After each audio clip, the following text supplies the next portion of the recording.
been a while since I've done a chit chat. I hope everybody's been having a lovely summer. Mine has been busy between my garden, my chickens, my grandkids, the new grandbaby. She's beautiful. She's 2 months old today. Little Cece. She's gorgeous. I take care of her probably about 3 times a week, three days out of the week. But I've been spending a lot of time with my grandbabies, and I am just in my glory with them. Now my husband, you all know, he went out driving over the road. He called me the other day. Well, I talk to him every day, but the other day he told me that he was considering doing a lease program with them, leasing the truck. And you make a lot more money doing that. It's nice. We owned our truck before, and it was quite profitable.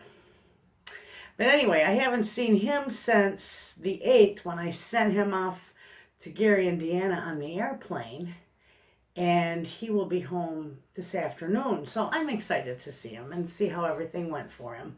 I know I talk to him every day, but there's a lot of things that I want to tell you. I've been putting out a lot of videos on dehydrating and canning and the jams and the pineapple, and I also canned up my potatoes. They turned out beautiful, friends, and I also did a video on it. Look at how beautiful those turned out. Those are the red potatoes I harvested. Gorgeous. My other ones aren't quite ready yet. I think my Kennebecks will be ready probably in another week or so. They're starting to die off. Speaking of dying off, friends, we had a loss on the homestead. I don't know how it happened, but one of my hens just simply dropped dead. I have no idea. In all my years of raising chickens, I had hundreds of chickens throughout the years, and I never ever have seen that. She, bless her little heart, she was sitting on her perch in the new addition, the new condo I call it, that my husband built for them, and he put a perch in there. Well, she was sitting on the perch, and it was the same day that I did the video on harvesting the potatoes. But I was watching them, and she was sitting on the perch. The other ones were pecking around. A couple of them were on the perch, but she literally fell off the perch backwards, right on the ground, right on her back, her chicken feet up in the air, and she was dead right now. So maybe she had a heart attack. I have no idea. She wasn't even laying eggs yet. She was that young, so I have no idea. But I was heartsick because I take good care of my chickens, and I worry about them. I do everything I can to protect them from predators, from anything like that. You know, I take good care of them. So I was a little upset. And I thought, oh dear, you know. But what do? That's loss on the farm. That's part of farming. And the other one was some of the damage from the storms that we had this past weekend. It damaged a few of my tomato plants and 2 of my trellises. They've got, you know, the beans. I've got so many beans growing on the one, but it got so heavy with the rain and the pounding. The rain just, it was torrential downpours here. And it knocked that trellis over. So that's still laying on the ground because I am not tall enough to pick it back up and secure it by myself. I need an extra set of hands. So my husband's going to help me with that tomorrow, and we'll get that all put back together. And then the one out front where I've got the birdhouses, or the birdhouse gourds growing, that one come down.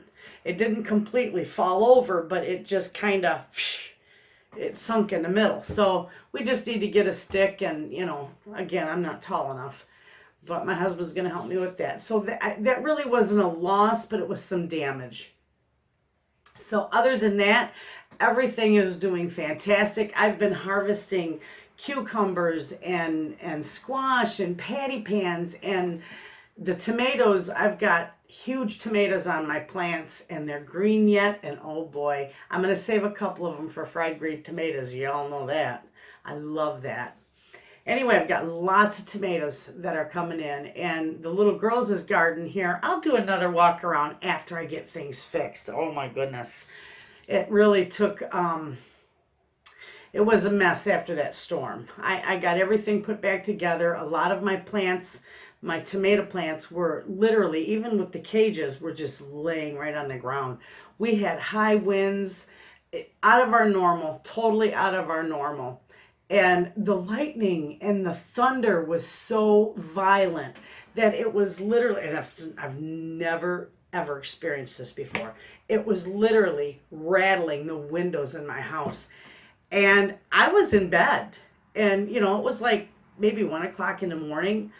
It woke me up out of a dead sleep. And friends, I usually sleep like a baby through a storm. I love the thunder and the lightning, and I'm not the least bit scared of it. But that, when my house started to rattle, we don't get tornadoes either. But they kept saying, oh, you know, don't rule out a tornado or two. And I'm thinking, as soon as it woke me up out of bed, I'm thinking, oh my God, we got a tornado, you know. I have no idea what to do in a tornado other than run down to my basement and pray. But, you know, it was just the high winds and the thunder rattled my windows in the house, woke me out of a dead sleep. So I was up for about 2 hours, and I just amazed at that storm. And I just, you know, I made sure the chickens were all right. My God, I ran out there 1 o'clock in the morning to make sure the chickie babies are okay. Lightning, thunder, rain, torrential downpour, but you know, I got to take care of them. And I had them all set up because we also had that big old, we had a heat advisory. We were in the triple digits. We were 100 degrees plus. And that is definitely not our normal. So I worried about the chickens because they are cold weather birds. You know, they're the Astralorps and the Orpingtons, and they're cold hardy. They don't take too well to the heat. And I thought, oh Lord. So I put ice in their water. You know, I watered down their coop. I put a sprinkler just far enough away to where it wouldn't get them soaking wet, but it would just kind of mist them to help keep them a little cool, because I didn't have a little pool to put in their cage, you know, so they could cool off in it. But it worked. They weathered it quite well. The storm, the heat, the whole shebang, they weathered well, and I was happy. So otherwise, I just have been so busy with harvesting everything. The beans, I've got tons of beans. I got tons of peas. I did a video, and I've done videos on preserving all of it. Whether I dehydrate it, can it, or put it in the freezer, I've done a video on it so that you all can, you know, see what I do and get ideas. The other thing is I'm going to do a review. I had a company reach out to me, and they asked me if they sent me a product, if I would do a review on it and give them an honest answer, you know, good, bad, or indifferent. So this is what I received in the mail, and it's a Food Fresh vacuum sealer. It looks like a little countertop one. And system for food preservation, automatic vacuum air sealing. We're going to do a review on this. Now, I do have one myself, the Food Saver, and it is the industrial size. But this one, I think, is going to be awesome. So I'm going to do a review on that. Plus, if any of you are going to be interested in getting one, they're going to give a 20% discount if you buy it through the website, my video. So they said they're going to give me a link to put below my video in a description box, that if anybody's interested in buying it, you can go to that link and you'll get an automatic 20% off. And I think they're like $50 to begin with. I'm not quite sure though. But we are going to do a video on that, and I'll show you how that works.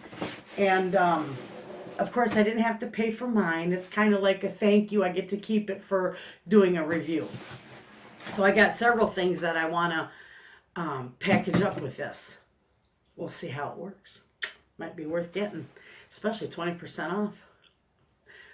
Discounts are always in the budget. So anyway, oh my gosh, not much going on. Miss Mo, and I see you all like that when Miss Mo and I did the chit chat on canning. And I've been doing a lot of videos on water bath, but my potatoes, of course, potatoes are only, pressure cookers or pressure cooked, pressure canned. And somebody asked me if you could pressure can potatoes or preserve or canned potatoes water bath on the stove. Absolutely not. Absolutely not. I would never recommend that. It is a low acid food and it needs to be pressure canned. High acid foods can be water bathed. Low acid foods need to be pressure canned. Tomatoes, they're an iffy one. Even they're supposed to be high acid, but that depends on when you pick it. And plus you got the low acid tomatoes, and I always take, when I do my tomatoes, I always add a little bit of lemon juice to them to ensure that they have enough acid in them so I can water bath them. But anyway, I have done all kinds of jam. Oh, you can't see it over here. The mulberry jam turned out beautiful that I did. Look at that. Nice, nice, nice. So I got lots of jam. Let me turn this around here. You'll see, my shelves are starting to get full. I have got strawberry, peach, mulberry. I'm going to also do some cherry. My friend gave me, they were frozen, 2 big, like gallon-sized bags of tart cherries.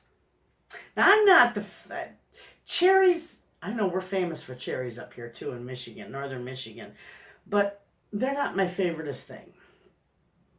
But the rest of my family loves cherry jam, so I'm going to go ahead and make it. But, yep, everything's getting full. I did the pineapple. That stuff, friends, is well worth it. I got 2 pineapples. I went to Meijer, and they had a nice size 10 for 10 sale. Somebody also asked me, too, if I got my stuff at Meijer. Yes, Meijer is where you go and get a nice 10 for 10 sale, and you always get the 11th item free, and it's all mix or match. So I thought, you know what? I'm going to can my mom up some pineapple. And I just did it in water because I do most all of my fruit that I can in plain water because I got the grandkids and now we got the new baby. So I prepare a lot for her, though she doesn't eat solid food yet. She will be eating solid food. So I'll make most of her baby food because I'll know what's in it. And so most everything I can, fruit-wise, with the exception of the jam, is canned in water. Much healthier for the little kids that way. But they're getting full. It's getting there. I've got lots of stuff to do. Look at all these peppers. I did find some, I wasn't going to mix them. I had some dehydrated green peppers from last season. And there was just a little bit in a jar. But I don't usually mix them, but I did. I went ahead, you can see that. I went ahead and I threw the green peppers in with that.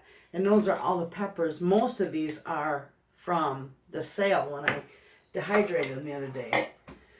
And I got my beans, some of my beans that I dehydrated, and celery, because celery is so ungodly expensive right now. I've got a whole quart of dehydrated celery. And most of it came from the last 10 for 10 sale they had last winter. So we're set on that. We still won't have to buy any celery. Neither will the rest of the family. We got plenty of it. But I did a lot of stuff. I've been so busy. I've been having an absolute wonderful summer. I got my pond all fixed. I ordered a little pump. It's electric. I know I have my solar pump that I got from Amazon in my bird bath, and I like it. But it just wasn't strong enough for my little pond. So I had to order another pump. And I put that in there and, arranged the rocks around it so it looked like a little waterfall in there. So that's doing good. But right now, the last few days, I have been busy with storm damage control. Getting everything put back in its place. And I lost one of my sunflowers, got knocked over. The rest of them are starting to bloom. I'll do a walk around probably tomorrow and do a little garden update and show you how things are coming along. And I've been given, oh my gosh, I have been putting so much of my garden produce up and canning and freezing it and dehydrating it. Plus my neighbor, has gotten a lot of stuff from me. I've done dill chips. I think I did a video on that. I did one on refrigerator bread and butter pickles, and I did one on the dill, dill chips. So I got that too, but I've been giving a lot of stuff away too. I've been blessed with so much stuff, but I did put a lot of work into it. Anyway, I want to show you something. The chickens, I usually get I'm up to 3 eggs a day now, because they're just slowly starting to lay. And, they always, when they start laying, they usually lay these small eggs. Well, this one, friends, is hilarious. My granddaughter checks them every day. I just leave the eggs in there, and every day she comes over and she checks them. Well, she's got, at her dad's house, she's got week on, week off. And either she's with her dad across the street, or I've got her when, I watch her when her mom works. So she's here pretty much every day. And she checks the eggs, and she come running, Nana, what the heck is this? And she's got this little egg, and I'll show you. Are you ready for this? Look at that itty bitty egg. That was one of the hen's first eggs. She just laid it yesterday. And we were laughing because look how tiny that is. There's nothing in it. I think it's just all shell. But it's solid and it's hard like a marble. But we laughed about that. And I said, Stella, that's what happens when they first start laying eggs. They're little like that. Although I've never seen it quite that little. So anyway, that was kind of a cute thing. So with that, there's not much more going on that I need to tell you. I'm going to keep right up with the videos, the canning videos. I'm going to be canning my green beans. Somebody said to me, why would you freeze your green beans if you're going to can them? Well, a lot of times I'll just whip them in the freezer. And then when I get enough to can, I'll throw them in a jar. Somebody else thought, won't they get soggy? I don't blanch my green beans before I throw them. I just wash them, trim them, fling them in the freezer. And that's all I do. And most all these beans, like these right here and this little one, these were from frozen that I didn't blanch. I just threw them in there fresh. They seem to work fine for me. I'm sure if you blanched them, that's like parboiling them, I'm sure that way they would get quite a bit soggier. I mean, they're soft, but not to the point where you don't want to eat them. Anyway, so friends, I'm going to let you go. I just wanted to give you a little bit of a chit chat. We're going to do a product review. I've got a couple products to do. In fact, a couple reviews on a couple different things. So I don't usually do this all the time, but something like this during, canning season and harvest season, this is nice to have. It really makes life easier, and it makes the stuff in your freezer last a lot longer, opposed to just putting them in a Ziploc bag. When you remove the air from your bag, it lasts a lot longer. So, you guys have an absolute wonderful day, and I will talk to you probably tomorrow. We'll do a walk around in the yard, and I'll show you how everything's coming along. So thanks for watching. I'll see you tomorrow.